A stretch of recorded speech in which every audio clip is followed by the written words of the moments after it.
Gracias por estar aquí hoy. Mi nombre es Constancia Fritcher, soy la líder de Ashoka en Norteamérica y hoy estoy con Laura Sommer, que se conecta desde Buenos Aires. Hola, Laura.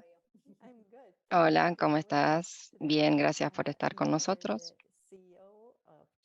Eres la CEO de Chequeado y la cofundadora de Fact Chequeado y vamos a estar tratando un tema fascinante sobre el detalle de tu trabajo, tus observaciones referente a la desinformación en español, qué se puede hacer para combatirla y si podemos usar solo la tecnología para librarnos de ello o algo más. Y antes de empezar,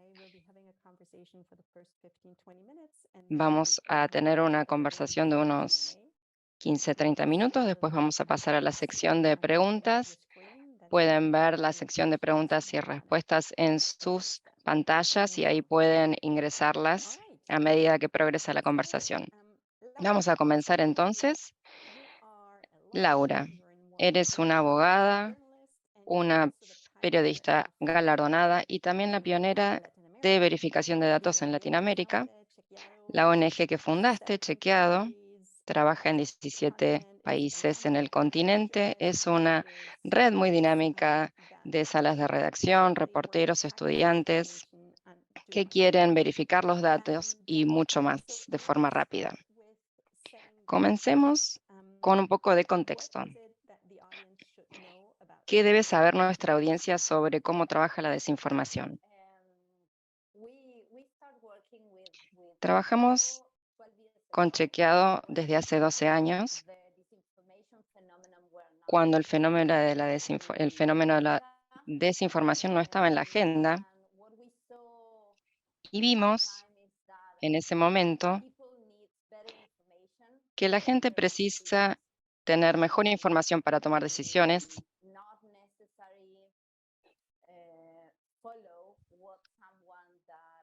y no necesariamente seguir lo que alguien diseña en una campaña de redes sociales para intentar convencerlos. Al principio nuestro foco era la verificación de datos del discurso de los medios, de los políticos y de las figuras, pero descubrimos que había días en donde las personas hablaban todos sobre un tema en particular y nadie sabía quién lo había iniciado. En ese momento nos dimos cuenta de que algo distinto relativo a campañas de propaganda o a mentiras estaba cambiando porque no eran transparentes y estaba relacionado con actores nocivos que generaban contenido y conversaciones que eran atrayentes, pero no necesariamente reales o basados en datos. ¿Podrías darnos algún ejemplo? Sí, hay muchos ejemplos relacionados a cuestiones que preparan el campo y la situación. Voy a darte, por ejemplo, un ejemplo de Brasil, que tal vez los norteamericanos pueden relacionar con otras situaciones similares, con características similares, porque esto está sucediendo en todo el mundo al mismo tiempo.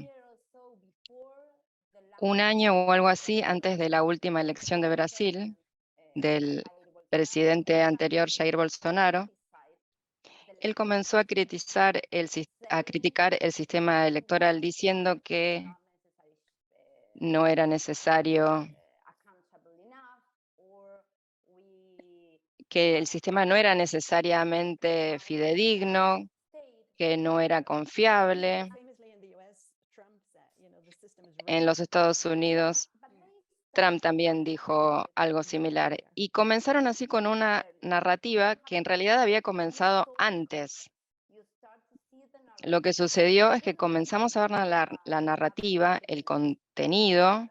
Tal vez al principio no se creía en esas afirmaciones, pero cuando la campaña de propaganda creada para estos actores confirmó algo que uno ya había visto infinidad de veces en algunos casos, se cae en esa trampa y uno dice, claro, esto está confirmando algo que yo ya vi antes y que me contaron o que escuché.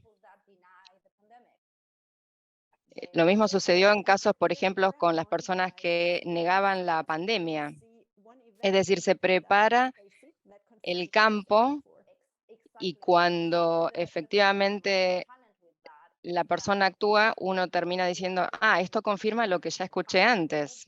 Lo que estamos haciendo con este movimiento de verificación de datos, con infinidad de organizaciones en todo el mundo. En Argentina somos la primera y la primera en el sur global. Ahora somos más de 300 organizaciones y decenas de ellas ya han sido certificadas por los organismos de estándares. Lo que hacemos es verificar los datos y enfocarnos en los datos. Parte del problema con la desinformación es que se trata de algo más que hechos.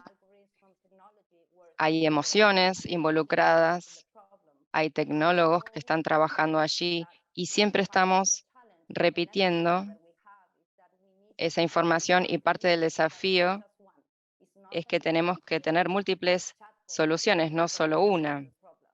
Por ejemplo, no alcanza con crear un chatbox que conteste o verifique las piezas de información, sino que hay que aplicar estrategias como periodismo holístico, educación, divulgación,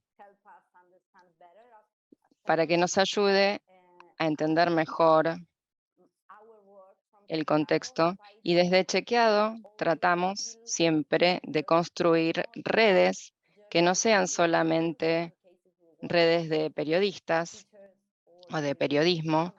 Trabajamos con educadores, con empresas que nos ayudan a tener respuestas más rápidas. Creamos también nuestro propio contenido. Sabemos que la desinformación va a estar ahí y cada día es aún más complejo. Entonces, lo que tenemos que hacer es tener mejores soluciones para atender el problema de forma más eficiente. Cuando en nuestras conversaciones intercambiamos, hablaste sobre la importancia de la confianza y mencionaste, por ejemplo, en los Estados Unidos, donde estás comenzando a trabajar junto con Clara Jiménez, otra Ashoka Fellow. Ustedes están trabajando aquí porque hay más de 60 millones de personas latinas que consumen información en español en los Estados Unidos. Entonces, hablaste de la cuestión de la confianza, que por ejemplo, los grupos objetivos no consumen los medios en inglés y consumen las noticias de otra forma. Entonces, ¿qué es lo que deberíamos saber sobre el consumo de medios de comunicación en el contexto de habla en español de los Estados Unidos?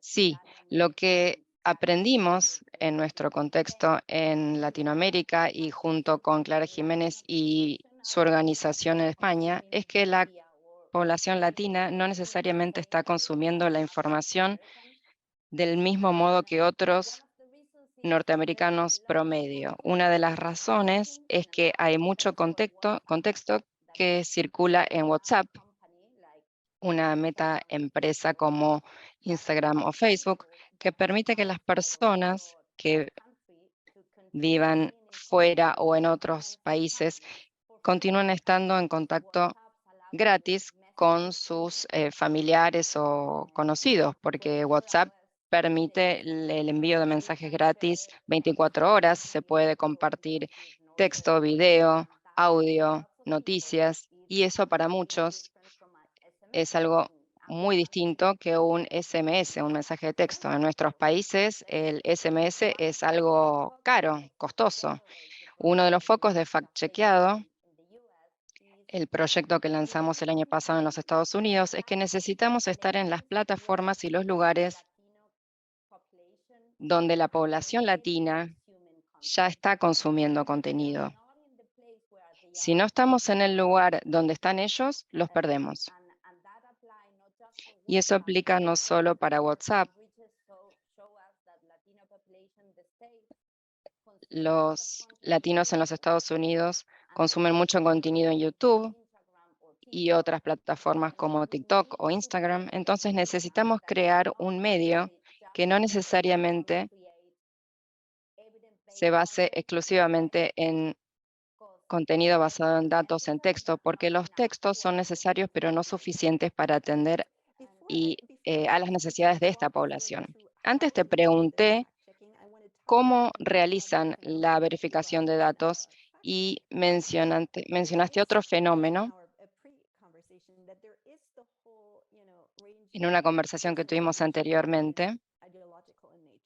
Dijiste que la desinformación puede ser ideológica, pero también hay un campo totalmente distinto que es básicamente sobre lucrar, hacer dinero con la desinformación. Por ejemplo, mencionaste el tema del aborto. Sí, quiero comentar algo sobre la confianza que me preguntaste antes. En un research que hicimos en la comunidad latina de los Estados Unidos, encontramos que no necesariamente se encuentran representados en los medios de comunicación mainstream de Estados Unidos, y en nuestros países aprendimos que esto no es un problema solo en los Estados Unidos o de algunos grupos de los Estados Unidos. Es un problema que debe ser atendido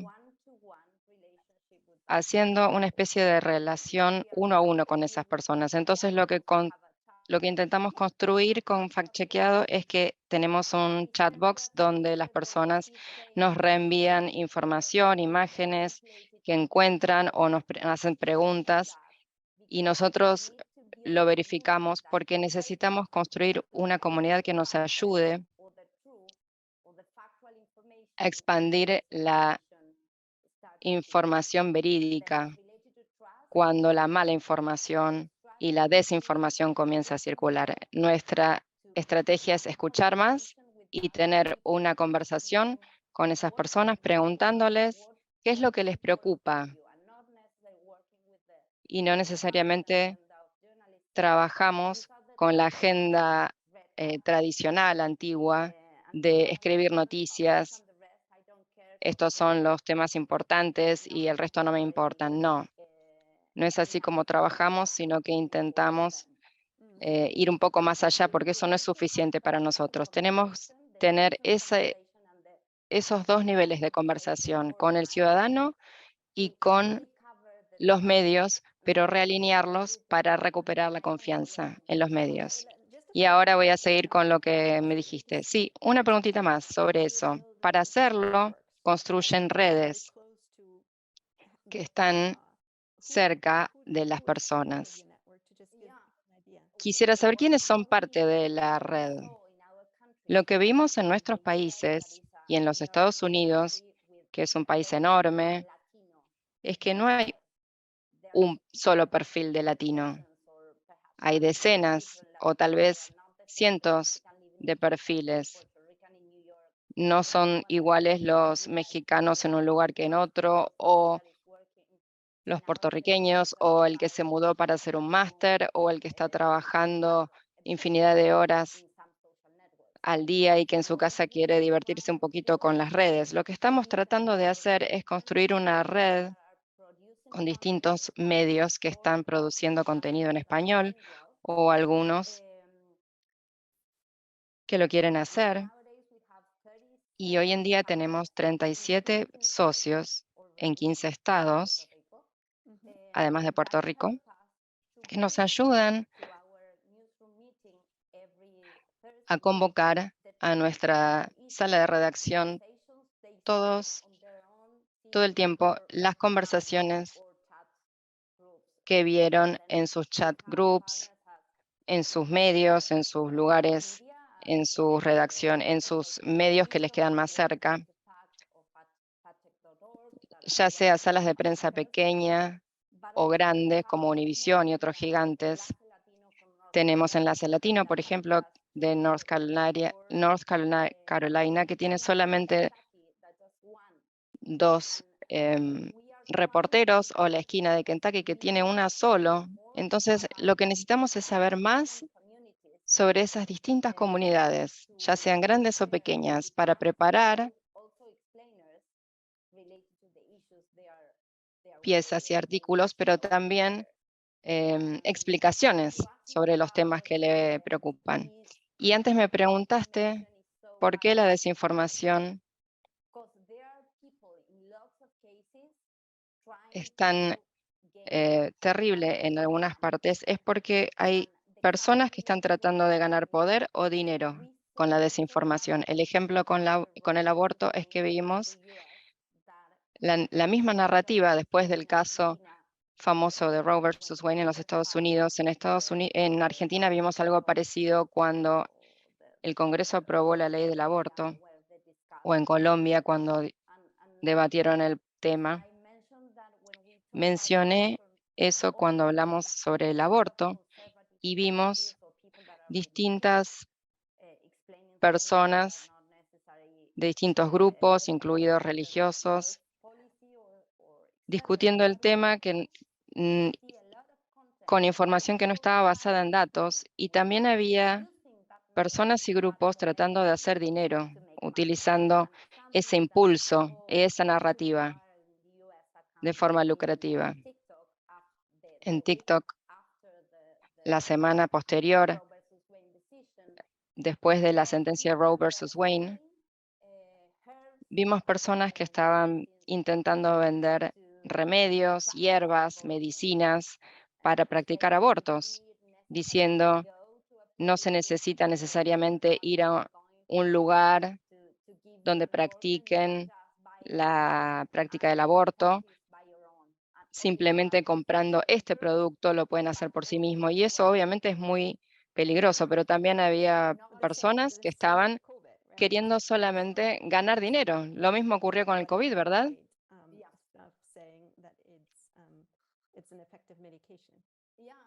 Tanta gente que vimos tratando de vender medicinas diciendo que eran efectivas para curar el COVID. Tenemos que tener ambas ideas en la mente, que hay actores nocivos que quieren ser más poderosos, pero otros actores que lo único que quieren es ganar dinero.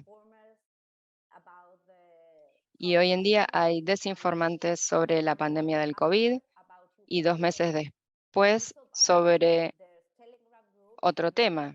Y lo vimos en Telegram, por ejemplo. Hay grupos que simplemente cambian el título del grupo. Durante la pandemia eran grupos antivacunas y ahora son grupos anti gobierno de Ucrania, o anti-Rusia o algo así. Es decir, se mueven hacia el tema o el lugar en donde pueden ganar más dinero. Es importante identificarlos, pero no es nada fácil para las plataformas.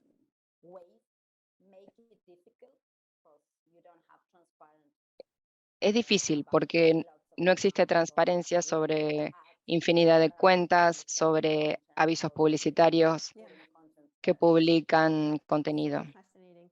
Es fascinante este tema. Vamos a ver de abrir la sección de preguntas para que nuestro público participe. Pero mientras te quiero preguntar, ¿qué es lo que te da esperanza, que dice que vas en una dirección positiva?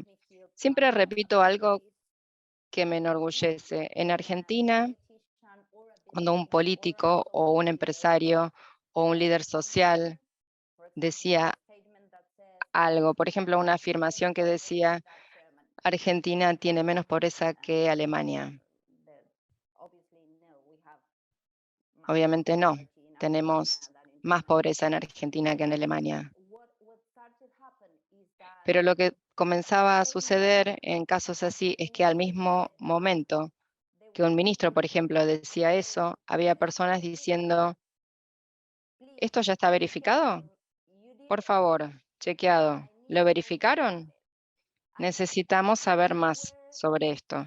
Entonces, había una respuesta ciudadana a ese tipo de grandes mentiras. No estoy diciendo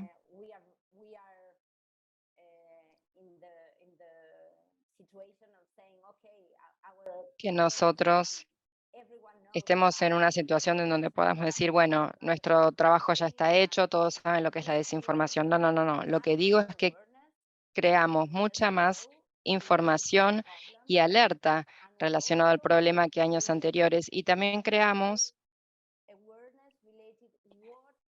más información alerta en relación a lo que cada uno puede hacer, al menos para no contribuir a que la desinformación sea tan fácil para los actores nocivos. Realizamos campañas preguntándole a las personas diciendo, bueno, si no saben la fuente de este dato o de esta información, no lo compartan. Eso de compartir por las dudas no sirve, es exactamente al revés. Y por el otro lado, no es suficiente lo que hacen las plataformas y somos muy críticos de las grandes tecnológicas y los problemas que llevan a la desinformación, pero al menos ellos reconocen que son el actor principal en este problema. Hace 5 años ellos simplemente decían, no somos partes del problema. La gente es libre de decir lo que quiera.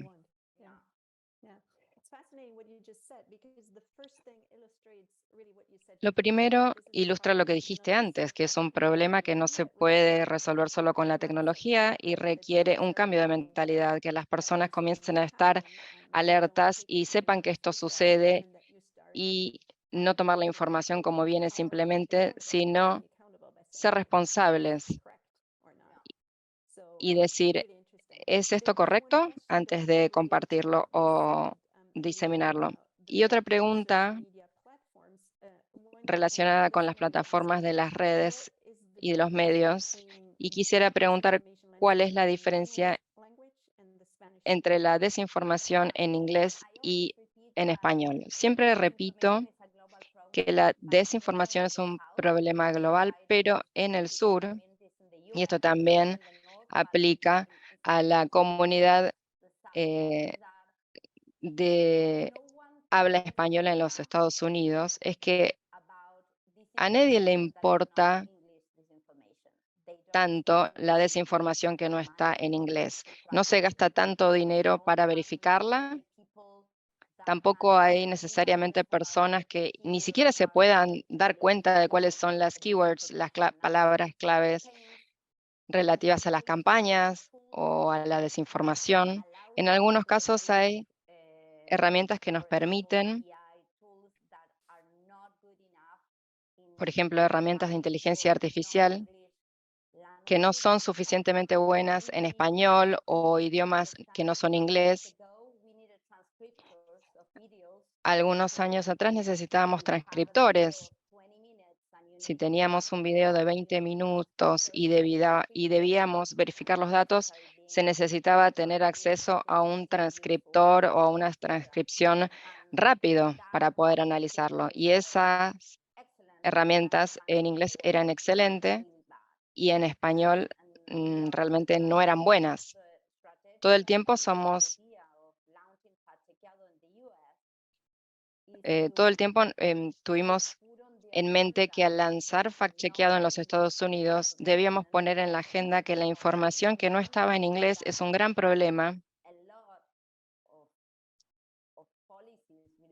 y se necesitan muchas políticas relativas a esto. En algunos países, ni siquiera, sé que después de Trump en los Estados Unidos hubo algunos problemas, pero en todo el mundo hay desafíos institucionales que no son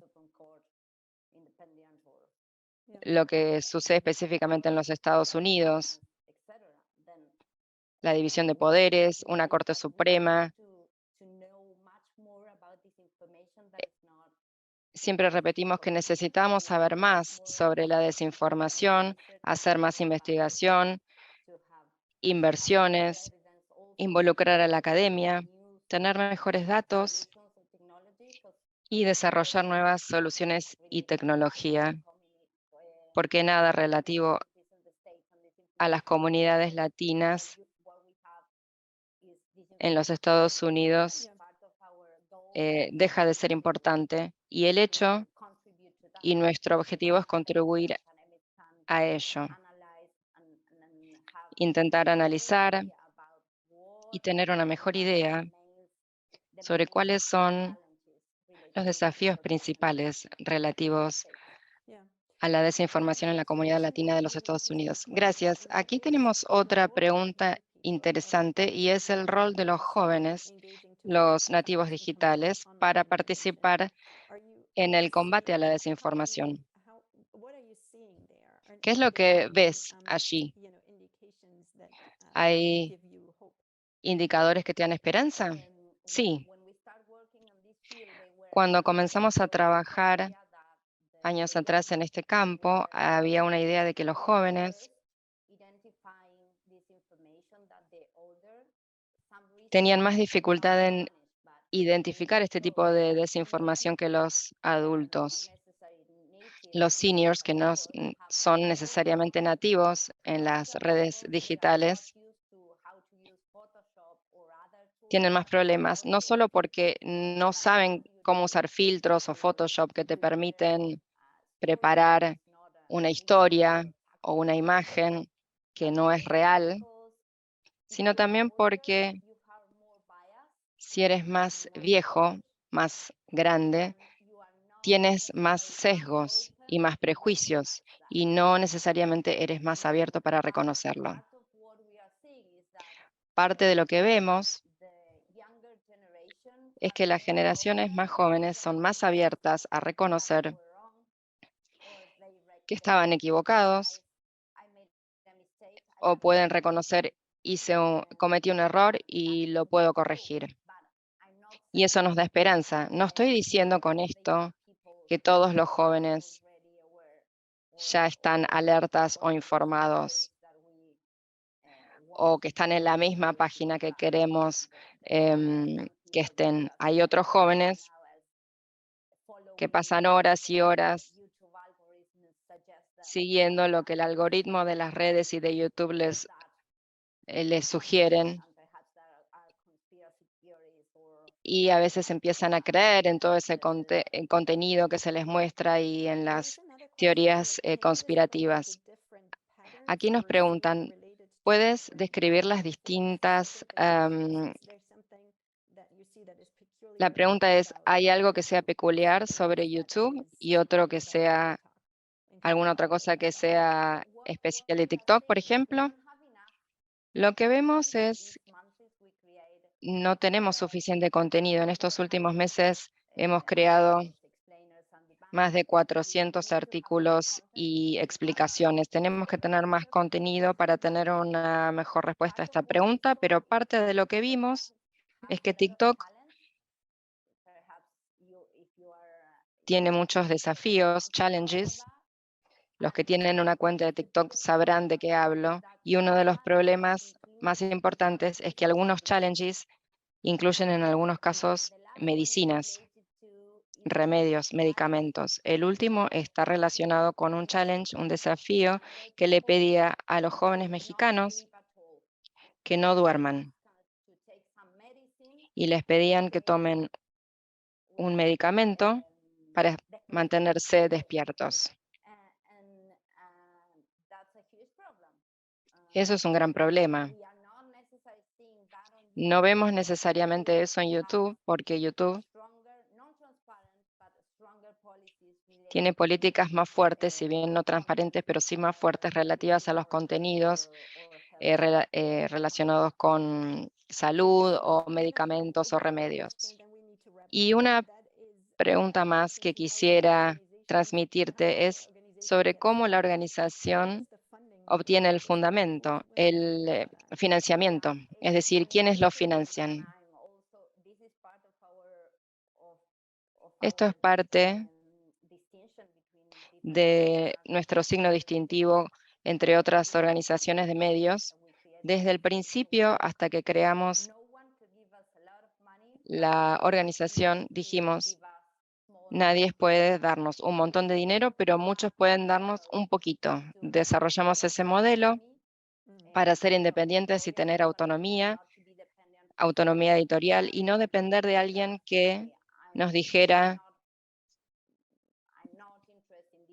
bien, no estoy interesado en este tema, así que paren con esto. No, nuestro modelo incluye cosas como, por ejemplo, cooperación internacional, becas internacionales, que en algunos casos nos dan dinero para desarrollar la organización. Hoy tenemos 40 personas trabajando full time en la organización, que es mucho para una ONG latinoamericana de los medios. También tenemos financiamiento de eventos tipo gala que hacemos una vez por año y las empresas contribuyen con dinero y somos totalmente transparentes sobre ello en nuestra página web y los reconocemos y es un evento de relacionamiento y de networking en donde traemos reporteros de distintos medios, también del mundo editorial, es decir, reunimos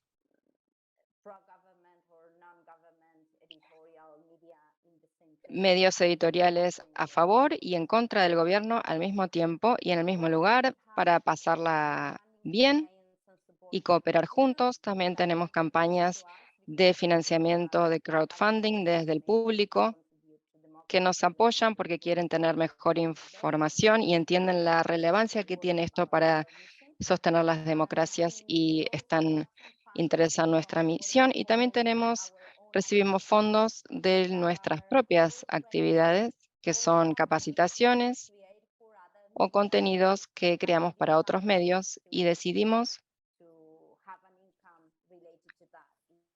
obtener un ingreso en relación a eso. No somos una organización sin fines de lucro, pero si hay un medio privado que republica nuestro contenido de forma regular, les pedimos que nos hagan un aporte.